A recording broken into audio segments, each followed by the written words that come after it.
बायपासवर truck आणि टेम्पोच्या झालेल्या अपघातात एका इसमाचा मृत्यू। मुंब्रा बायपासवर ट्रक आणि टेम्पोच्या अपघातात एका इसमाला आपला जीव गमवावा लागलाय। आज दुपारच्या सुमारास मुंब्रा बायपासवर एक मोठा विचित्र अपघात झाला। शिळफाट्यावरून ठाण्याच्या दिशेने जाणाऱ्या ट्रकच्या चाकात अचानक बिघाड झाल्यानं ट्रक चालकाचं नियंत्रण सुटलं आणि ट्रक बाजूच्या मार्गिकेवर येऊन टेम्पोला धडकून टेम्पो आणि ट्रक रस्त्याच्या खाली कोसळले। त्यावेळी रस्त्यावर खालून जाणाऱ्या एका इसमाचा मृत्यू झाला। अपघातानंतर ट्रक चालक पळून गेला। टेम्पो चालक आणि अन्य एक जण रस्त्यावरून जाणारा सायकलस्वार यामध्ये गंभीर जखमी झालेत। या दोघांवरही रुग्णालयात उपचार सुरू असून सुदैवानं रस्त्याखाली जास्त गर्दी नसल्यानं मोठा अनर्थ टळला।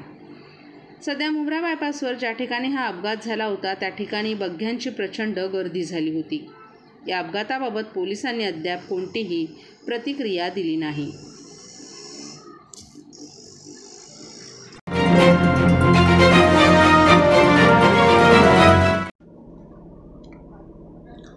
यावर्षी देशभरात चांगला पाऊस पडण्याचा अंदाज हवामान विभागानं वर्तवलाय। अशातच आता हवामान अभ्यासक पंजाबराव डक यांनी महाराष्ट्रात यावर्षी पाऊस कधी येईल तसंच यावर्षीचा पावसाळा कसा असेल याबाबतची माहिती दिली आहे। सध्या अंदमान निकोबारमध्ये मान्सूनची एंट्री झाली असून 31 मेपर्यंत हा मान्सून केरळमध्ये दाखल होईल अशी माहिती त्यांनी दिली आहे।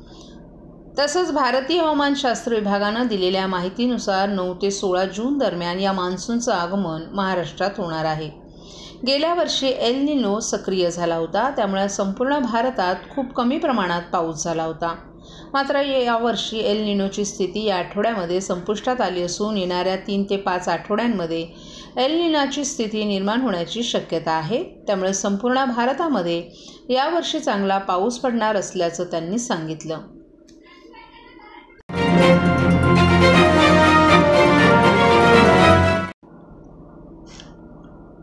भिवंडी शांतीनगर पोलीस ठाण्याच्या परिमंडळ 2 अंतर्गत बनावट एव्हरेस्ट आणि मॅगी मसाला बनवून विक्री करणाऱ्या आरोपींच्या विरोधात कारवाई करण्यात आली आहे।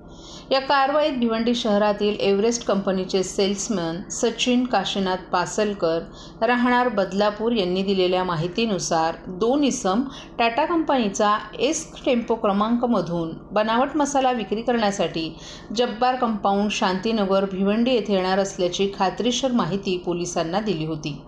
पोलीस गायकवाड यांच्या मार्गदर्शनाखाली तपास पथकाचे पोलीस उपनिरीक्षक सुरेश पुंगे आणि अंमलदार यांनी योग्य सापळा रचून 17 मे रोजी गरीब नवाज हॉटेलसमोर जब्बार कंपाऊंड शांतीनगर येथे 2 आरोपी महेश लालना प्रसाद यादव वय वर्ष 42 राहणार जोगेश्वरी मुंबई आणि मोहम्मद सलमान मोहम्मद अफजल प्रधान वय वर्ष 41 राहणार जोगेश्वरी मुंबई यांना ताब्यात घेतलं। त्यांच्या ताब्यातून एकूण 1,08,000 रुपये किमतीचा बनावट एव्हरेस्ट आणि मॅगी मसाला आणि टाटा एस टेम्पो असा एकूण 4,08,000 रुपये किमतीचा मुद्देमाल जप्त करण्यात आलाय।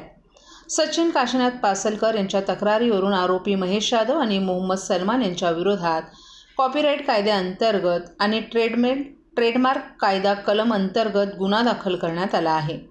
तपासादरम्यान मोहम्मद सलमान यानं सुरत गुजरात येथून हा बनावट माल खरेदी केल्याचं उघड झाले। सुरत येथे तपास केला असता करण सुरेशभाई मेवाडा वय वर्ष 22 राहणार सुरत हा परवानगीशिवाय plot number 128 Ishwarnagar society Parvatgav Surat येथे पॅकिंग मशीनच्या साहाय्यानं बनावट माल तयार करत असल्याचं आढळून आलं। पोलीस उपायुक्त डॉक्टर श्रीकांत परोपकारी परिमंडळ 2 भिवंडी, सहाय्यक पोलीस आयुक्त सचिन सांगळे, वरिष्ठ पोलीस निरीक्षक विनायक गायकवाड यांच्या मार्गदर्शनाखाली शांतीनगर पोलीस ठाण्याचे निरीक्षक विनोद पाटील, निरीक्षक अतुल अडरकर आणि तपास पथकांच्या सदस्यांनी ही कारवाई यशस्वीपणे पार पाडली। जो ओरिजिनल एवरेस्ट मसाला है उसको अपन लाइट में अगर देखेंगे तो उसके अंदर से अपने को ई ऐसा दिखता है, एवरेस्ट का ई, और जो ये डुप्लीकेट है उसमें कुछ चमकता नहीं है और ये पहचानने में आता है। लेकिन सामान्य ग्राहक को ये बात मालूम नहीं रहती और वो डुप्लीकेट को ही ओरिजिनल समझ के इस्तेमाल करता है। इससे लोगों के आरोग्य का भी प्रश्न है और ये सब बहुत खतरनाक बात है। तो ये आज हमने सब सीज करके और ये फैक्ट्री तक जाके इसका हमने भंडाफोड़ किया है। सर ये फैक्ट्री और भी कई जगहों पर चालू है, कैसे गुजरात में ही चालू है? नहीं, अभी तक तो अपने को गुजरात में ही ऐसा या सूरत में मिला है।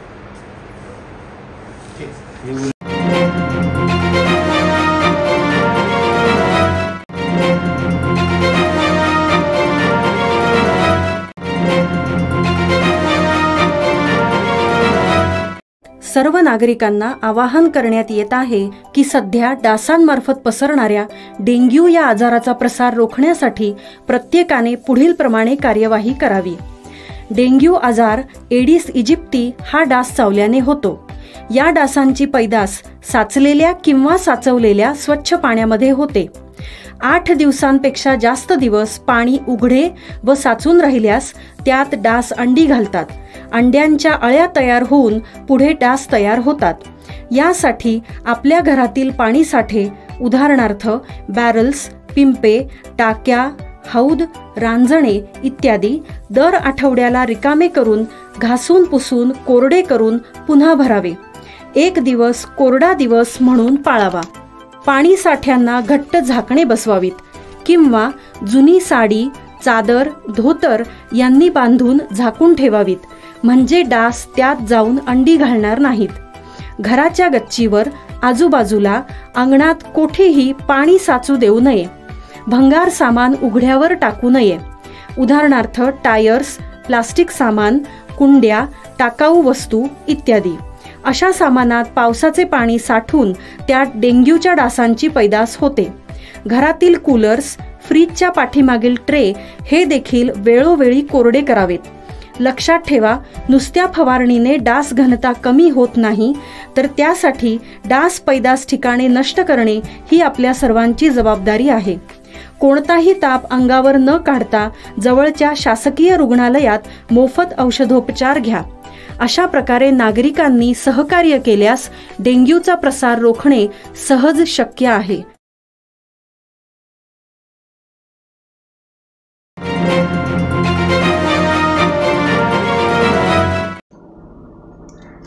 ठाणे महापालिका क्षेत्रात नालेसफाईचं काम काहीसं उशिरानं सुरू झालं असलं तरी आता ते सरासरी 60% झालं आहे।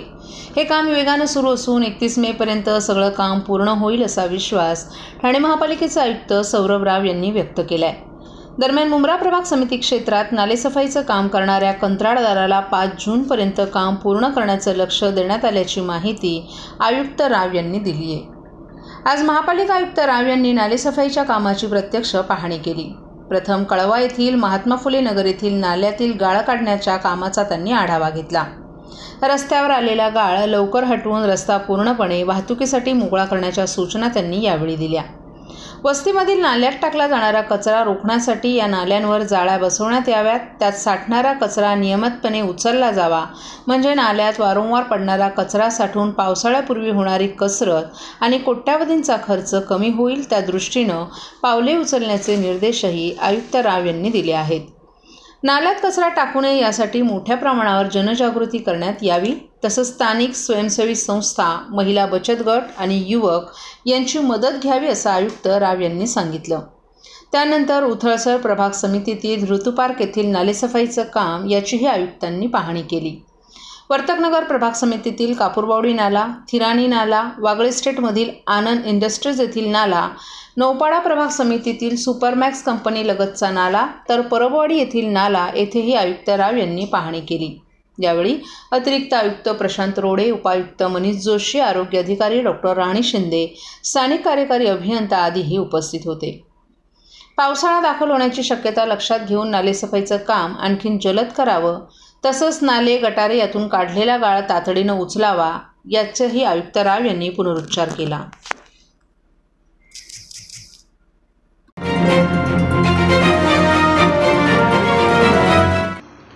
MIDCमध्ये गुरुवारी भयानक स्फोट झाले। यामध्ये आत्तापर्यंत सुमारे 11 जणांचा मृत्यू झाल्याची बाब समोर आली आहे। आमुदान नावाच्या केमिकल कंपनीत झालेल्या स्फोटानंतर मलय मेहतासह संचालक असलेल्या त्याच्या आईला पोलिसांनी आज न्यायालयात हजर केलं। यावेळी न्यायालयानं मलय मेहताला 29 मेपर्यंत पोलीस कोठडी सुनावली आहे।